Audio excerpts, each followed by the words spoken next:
Si on veut rester dans la pièce pour donner une explication, il faut se poser les questions suivantes. L'univers peut-il être en expansion indéfiniment?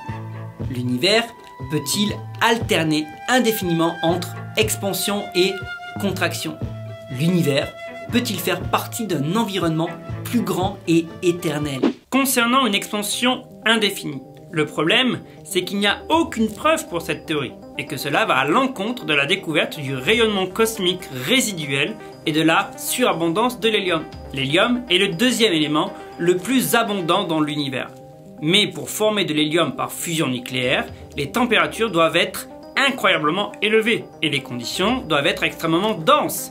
Et l'on ne peut retrouver les conditions requises pour cette surabondance d'hélium que dans le cas où l'univers est né de rien.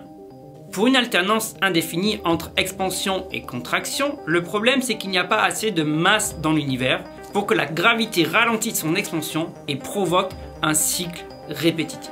L'univers peut-il faire partie d'un environnement plus grand et éternel? Ce qui voudrait dire qu'il n'a pas été créé à partir de rien, mais ces théories affirment que l'univers a émergé de particules subatomiques virtuelles dans un vide préexistant et éternel de quantum vacuum. Tu m'as suivi?